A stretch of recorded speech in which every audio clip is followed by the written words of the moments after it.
Hello, welcome back to Kaiserreich.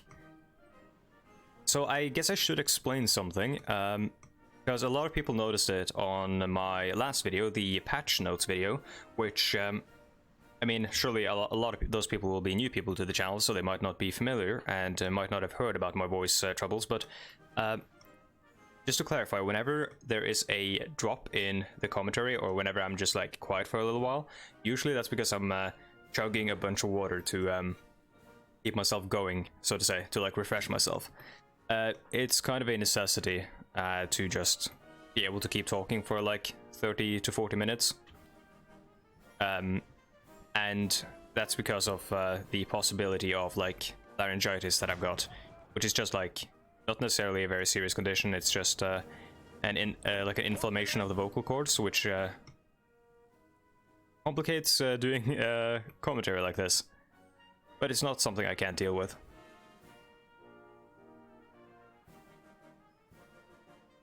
And it's very possible that it could easily be fixed with some anti-inflammation drugs or some, you know, therapy or whatever. That's for my doctor to sort out whenever I go see him at my scheduled appointment. But enough about my voice and my troubles. So let's deal with our troubles instead. We have a scheduled invasion of the Union of Britain, and I just need to refresh myself on, yep, here we go, beautiful Eric Blair.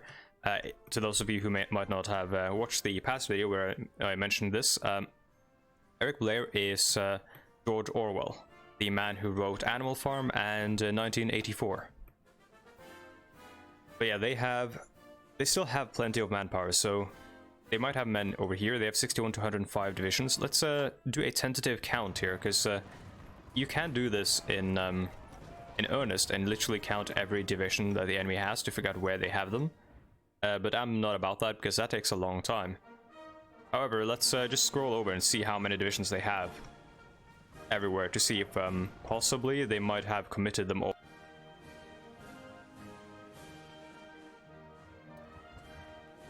It doesn't seem like they have enough to really confidently say that the actual Union itself is unguarded. I strongly doubt it. Though, if you watch the German Empire playthrough we did, when I landed in Britain, it was all but unguarded. I believe they had like 2 divisions or something. It was like they put up a pitiful defense, or pitiful resistance rather.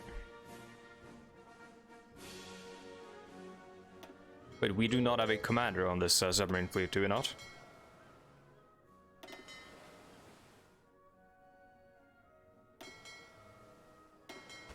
We should have a commander on each fleet. I'm not quite sure. Oh yeah, this is the okay, so these are like old ships that we don't really want to use, old submarines. And these are the advanced Draug class, yep. Which we're using to reinforce these squadrons here. Let's set this one to 15 out of 15. Yeah, there we go. That's gonna also reinforce them, and the mine laying is going well. Seems like a peace conference, maybe? No, okay. Sometimes when UI elements disappear, it usually indicates a peace conference is happening. Also when it lags. So, the best place to mine would be the English Channel, but it's also the riskiest, so I'm going to avoid it. Right now I'm just mining these, oh, that's why we had no commander, because it was like French convoys and Norwegian planes. Yeah, I'm just mining this section right here, because it's going to give us, I believe, naval superiority from the mines, and also it's going to be helpful if we're ever fighting in these regions, and you know, when we're sending our troops over, because kind of like my main complaint about mines right now in Hardråde 4 is that they pose zero, just completely zero risk to your own shipping, which is not really true in real life. While you can you know, give out mine charts and stuff to all of your allied ships, those mine charts will potentially fall into the hands of the enemy, which they often do, or those mine charts might not be 100% accurate, or sometimes they might not be followed completely correctly. So mines still do pose a significant risk to Allied shipping as well. Like sometimes mine charts might not have been provided to certain ships, so I think there should be a, you know, significantly lower risk, but still a risk of civilian ships, at least convoys, hitting mines, and then you have to like redirect them around where you've placed mines.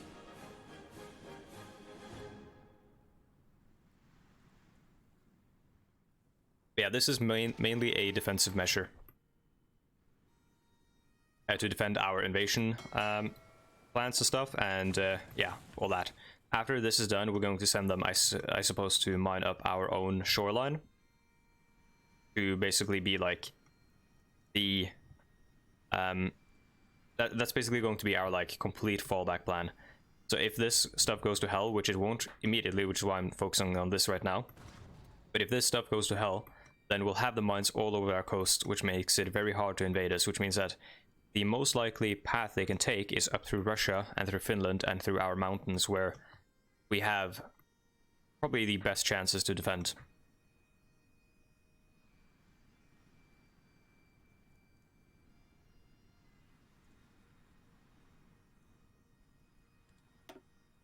This amazing grace here is very quiet. Oh, there we go. Gotta wait until it drops.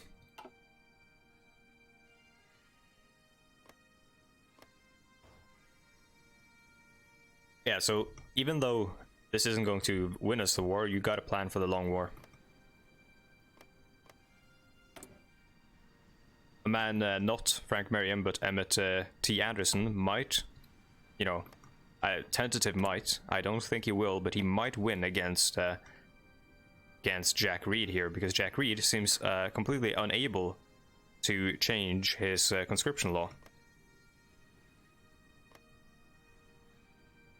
Which means that while Jack Reed does have all of the manpower potentially available to him, he can't really extract it in time to reinforce all his divisions. So while that still is the case, Emmett T. Anderson might have a chance to actually push him all the way back to the East Coast. However unlikely I think that actually is. We need to bring together. Oh, what little we have left we need to bring together, we need to make more, and we need to make great. I'm guessing that is based on a real-life speech.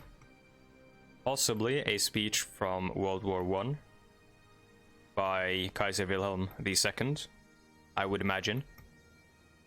Or a foreign minister.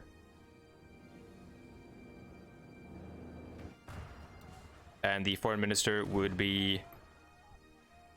Oh, I forget. Who was the German foreign minister? It probably won't be the same guy here. It was Holvik. Bethmann Holvik. Von Bethmann Holvik. That was the guy.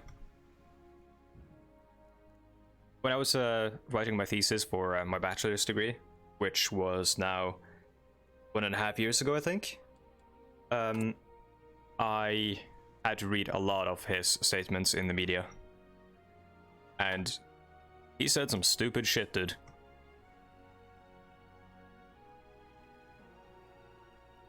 So this is, this is worrying. So they haven't really been pushed all the way back by the Russians. The Russians are now, I would say, holding more of the front line than the syndicalists. But again, the Russians are just constantly redeploying. But yeah, they haven't been pushed back more. They're still pushing out. I still think that there is a possibility that the Russians, at least when Finland is done, which, you know, they might not even beat Finland, but if they beat Finland, I still believe there is a possibility that they will be able to push the socialists back.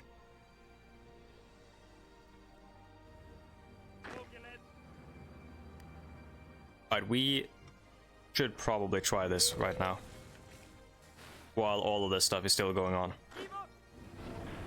Oh, we can see, so, are those icons bugged, or were they always like that for the Union of Britain? They might be unique, like, division designs created by events. A lot of the ship icons are kind of bugged with Kaiserreich because of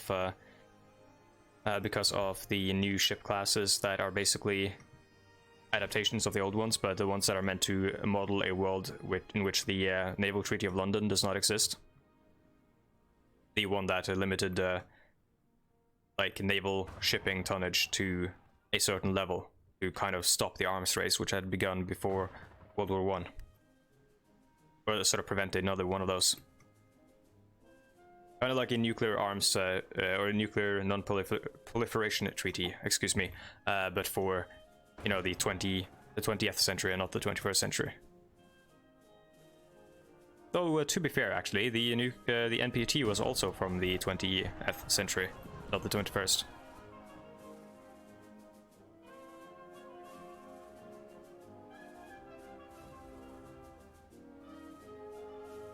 Though I don't remember who actually signed it. I believe it was Nikita Khrushchev and his American counterpart at the time, which I actually forget who it was.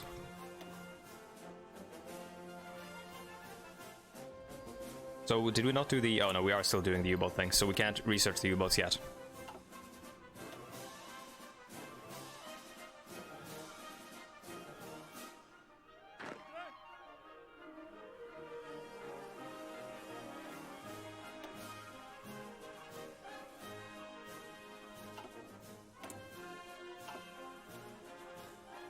If you notice me, like, inching the volume every now and then, it's because I'm kind of anal about audio and stuff. I try my best to make, you know, audio have, like, be perfectly balanced and everything, because I get very, like, upset about extremely loud, or, like, extremely off audio balancing and stuff in media. And very mad when my friends on voice chat are like, you know, their fucking voices explode, and then one guy's like super quiet. I'm like, boys, can we normalize this? Yeah, let's keep going down the medium stuff, like I said, and possibly create a single medium tank division. I want the medium tank division in Britain here because it would be so good for just rushing down victory points. Speaking of which, do we even have any motorized? We do not. We do need more military factories as well. We need to keep making tactical bombers. I'm not going to start a strategic bomber production line yet. Honestly, we don't need that many heavy fighters, but we do have the production efficiency, so I'm just going to keep a factory on it anyways. And I'm not going to start any medium tank production lines because they'll need to rebuild their efficiency anyways.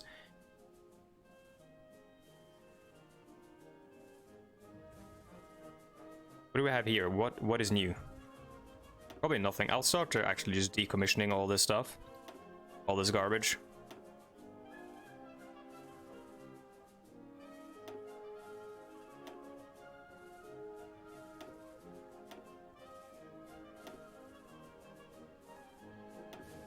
I wish by default that everything was decommissioned, that's like pre-Weltkrieg and stuff, and then you could manually like go back and resurrect the old designs if you wanted to, instead of having to like go through all this bullshit every time.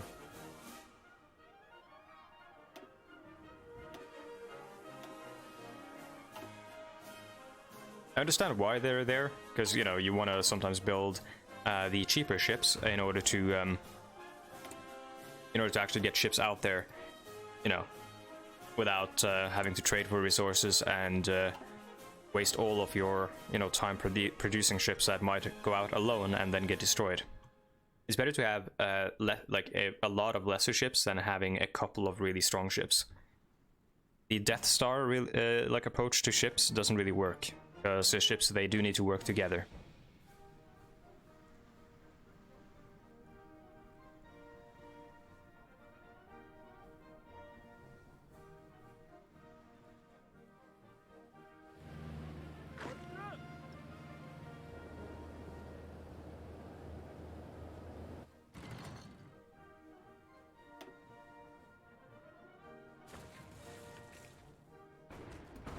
Yeah, we've got a lot of submarines raiding our coast.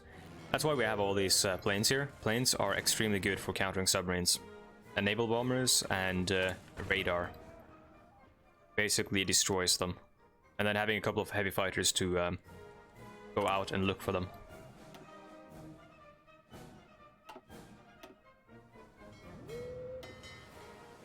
We could send our scouts out, but we do have a lot of or we're lacking.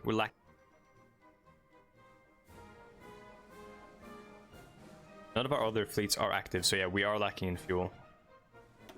You know what, I'll do it, because we know exactly where they are.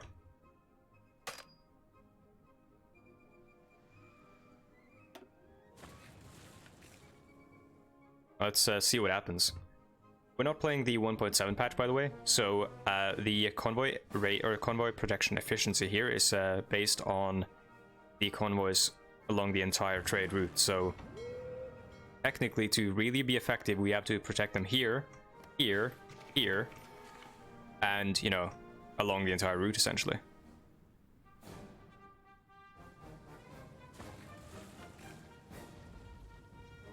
So essentially, if I believe if the submarines are raiding down here, then we do lose convoy protection efficiency here as well.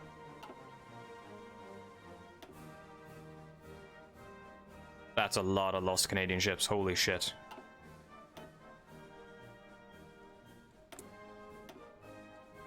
Interesting how the ships are called convoys but not freighters, and during losses they are counted as individual ships. Which, like, to me, this like representation here, to me makes me think that each convoy is, you know, a convoy of many ships. Because freighters would often band together in convoys for protection. Oh shit! Yeah, we probably shouldn't have done that yet. Let's just do the snorkel, it's really good. Basically makes our submarines almost invulnerable. Like, look at this, we've been placing mines all along the coastline for a long time, and their planes haven't gotten us. I mean, probably they haven't at all, because we have air superiority over their country. In fact, what is happening here? They have a lot of planes, I don't know why. Why this is happening.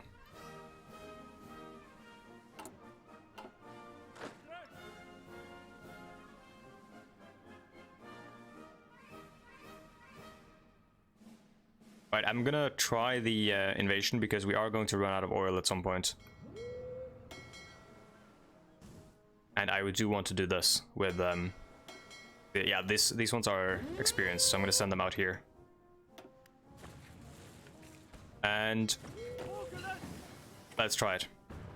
New Marines, which will retroactively apply to these guys, so they'll be better now. Surely you haven't left this completely unguarded. That actually bodes very, very well for us. If this is completely unguarded, that means that a lot of other ports are as well. And the AI really does prioritize guarding ports when they can. Which then also means that they can't. So they're lacking in troops over there.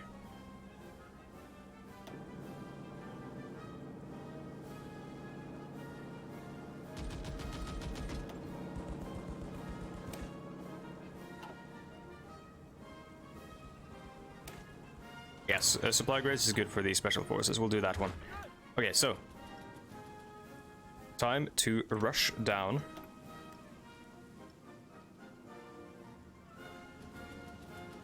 I forget, how do you set the, there we go, aggressive. I barely even use that feature because balanced seems good enough.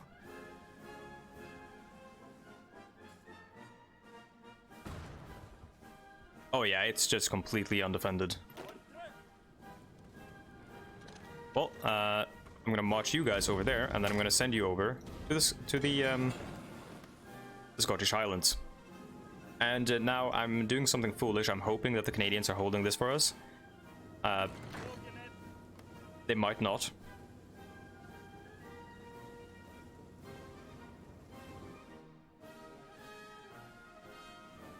Let's also keep a lookout at whether or not we're getting any shoot-downs or any sinkings with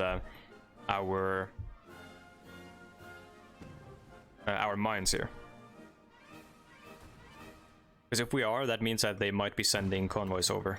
And by that I mean they might be sending troops over.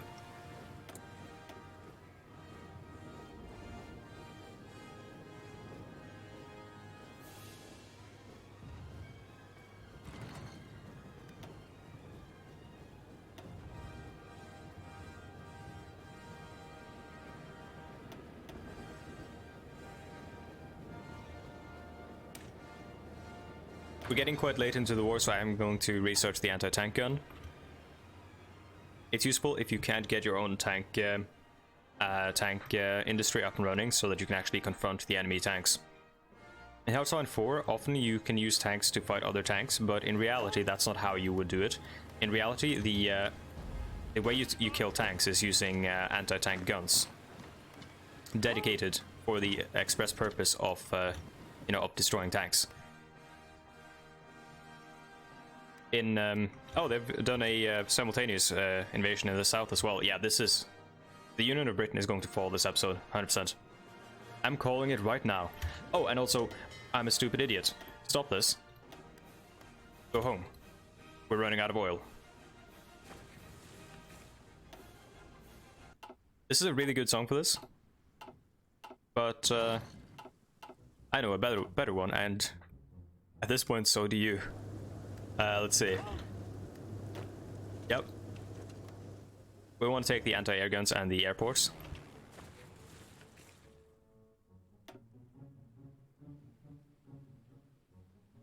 Do we have anyone who are idle? This one is idle. Fighter wing. Send them over there and set them to air superiority. There we go. So now that when we capture this one, that fighter wing will automatically transfer to help Fleischer with his invasion here. It'll automatically transfer to this airport here. Honestly,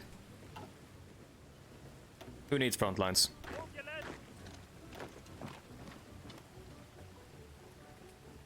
He says as he gets, or right before he gets run over.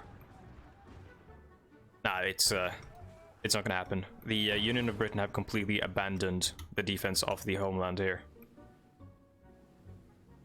And by that I mean, of course, the AI has made a boo-boo. Which it kind of often does in Paradox games, sadly. Creating an AI for such a complex game as this is very, very hard.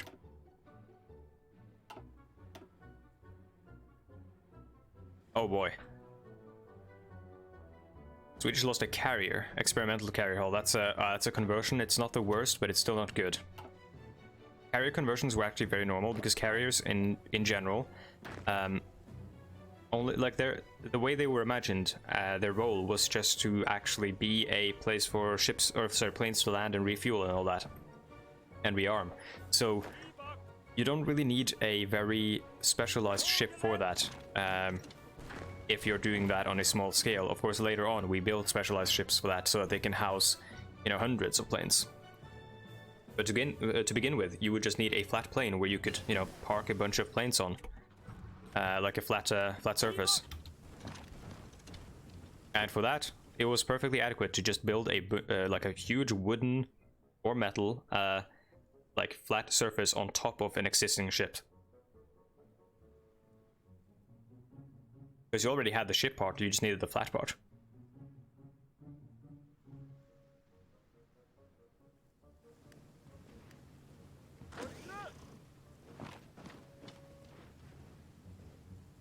It is really cool how like a lot of the extremely cool like innovations in terms of warfare and military technology in this period, and in the period before in the First World War and the interwar years and all that. It's all very hodgepodge and extremely like improvised. Oh, we are completely out of oil. Let's increase our efficiency then here. Dude, fuck this. There we go. We need the military industry right now.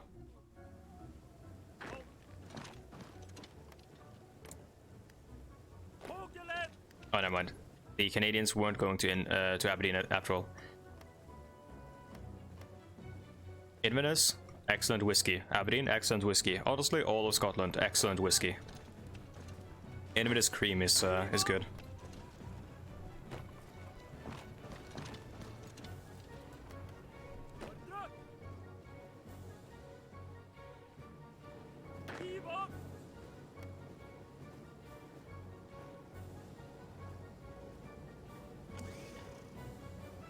God, I hate the all the generic 3D models. I'm very thankful about the 3D model pack that Paradox is putting out for the Axis, with just an absurdly detailed granulation of tank models. So like you've got tank destroyers, you've got self-propelled artillery and all that, like 19 tank models for the in the DLC.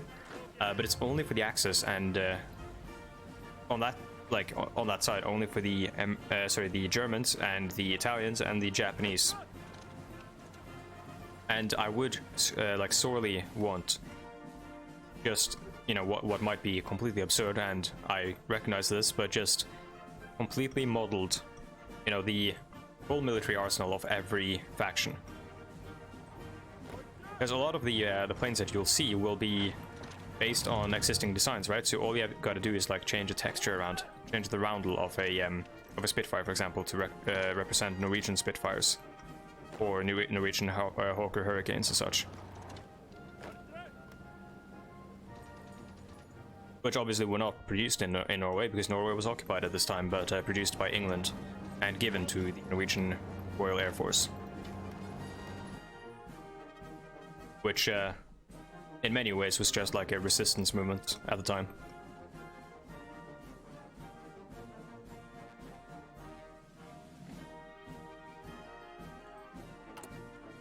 We have a lot of manpower now.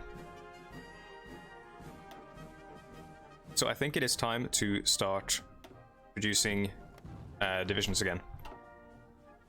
Not a lot of them though, because you see, we spent a lot of that manpower, 15,000 for just one division there. And then later on, we'll start using that manpower for the production of tank divisions.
Men and manpower. It's...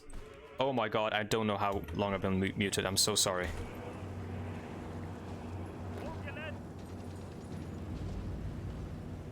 I wish I could know. Dude, I wish this I wish OBS had a sound. I'm gonna look for a plugin. I wish OBS had a plugin where it plays a sound whenever you're talking when you're muted, because TeamSpeak has that and it's excellent. Yeah, I'm so sorry about that.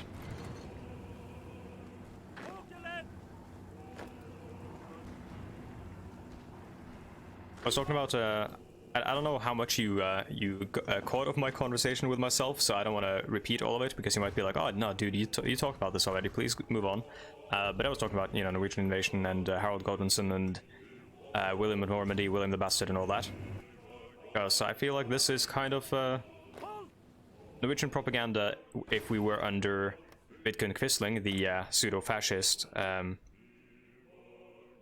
alternative over here, would definitely stress the medieval heritage in his propaganda.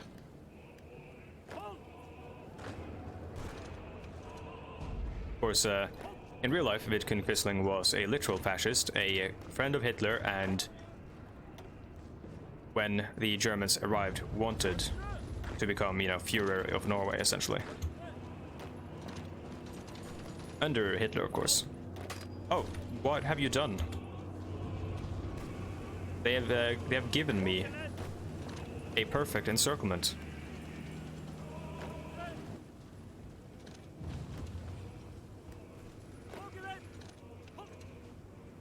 Okay, at this point we can probably set up a front line again because it's quite narrow here.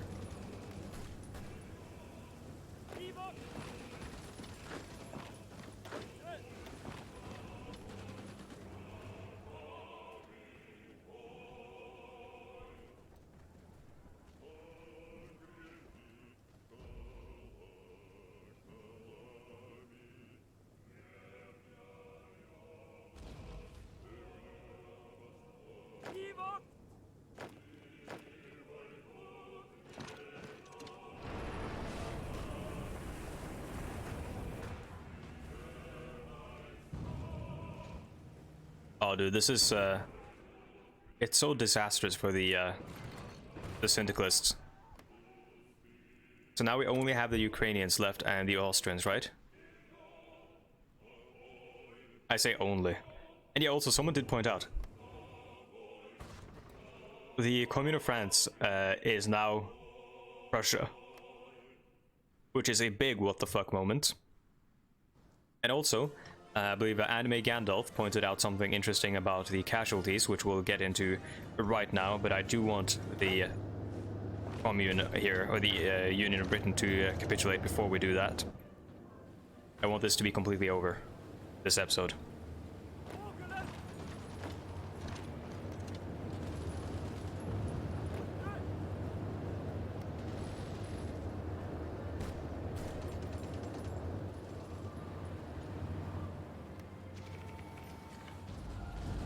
They'll capitulate if we take London.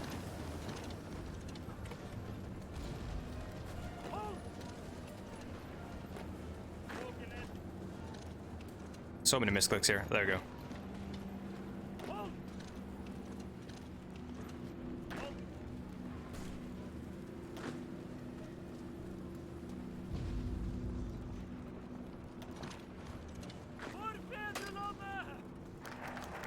Oh, dude, for the fatherland. Construct U-boats. Okay, there we go. U-boats, sorry. As part of the 1936 fleet plan, the Houghton Naval Yard has commenced the construction of 3 new submarines. These modern vessels will greatly increase the capability of our navy. Only 3. We have a lot more than that. Oh my god, that shout. Okay, there we go. The fall of London. That's a German flag. The reports from London confirm that the capital of the Union of Britain has been captured by advancing Canadian troops after long staged battles. Those were Norwegian troops stood. Most of the troops in Britain here right now are Norwegian. Please give credit where credit is due. British forces put up stiff resistance, however, hoping to delay the Canadian forces for as long as possible, but were eventually beaten back. For the first time since William the Conqueror, London has fallen to a foreign invader. The atmosphere in the city is heavy. With gunfire still ringing in the night, the British forces long left, leaving only protesters and Canadian military police fighting in the streets. With London in Canadian hands, British defeat is inevitable. Union of Britain has capitulated. This is a great victory for the Russian Empire. Those events are all kinds of frigged up because of the situation in the world right now. So let's have a look at the casualties real quick, because there was something interesting said. So according to Anime Gandalf in the comments, Sweden has roughly 6 million people in 1939, which, with the losses Sweden has suffered right now, where is Sweden right now? Should be in the Reichspakt, right? Might not even be in the war anymore, like in the same war, so it might not even count the casualties properly. All wars, where is Sweden? Okay, they're on this side. 1.23 million. I believe they had suffered something like, well, still 1.23 million, so 6 million people, roughly 50%, slight skew towards female, because, you know, more women in the world than men. And then half of the men, roughly, are dead, almost. However, let's look at the, they are scraping the barrel, so I believe they would probably have recruited women as well at this point. Though, you know, might not have been. There might still be stigma against that. But plenty of nations in World War II and World War I did start recruiting women into various services. Not all of them on the front line, mind you, but women did serve in the military, and of course not all men either serve on the front lines either. But yeah, so that's a lot of casualties for pretty much all these nations. I believe that his comment was in regards to... I'm actually not quite sure if it was in regards to this series or the Finland series, but I believe it was this one, because this is the one in which the casualties are the highest. By the way, I don't really have time to do all the casualties right now, because I do need to go, so I'm going to say thank you for watching. I'll do the rest of the casualties in the next video, and if you're interested, you can find my social media in the description down below: Twitter, Twitch, and Discord. And Twitch for live streaming and stuff in the future, near future, I promise you. Not right now though, because I gotta get this laryngitis thing fixed for beforehand. And if you would like to support me, there's a Humble Bundle affiliate link in all of my videos mostly, which links to the game that I'm playing, which you can buy from the Humble Store, which is a very ethical retailer, and it will also help you support charity at the same time as you know, support me. I'm not the charitable cause, but I mean, it kind of is, I guess, if you're just giving me money. But yeah, also there's a Patreon if you do want to give something back directly. Thank you for watching, and I'll see you next time. Goodbye.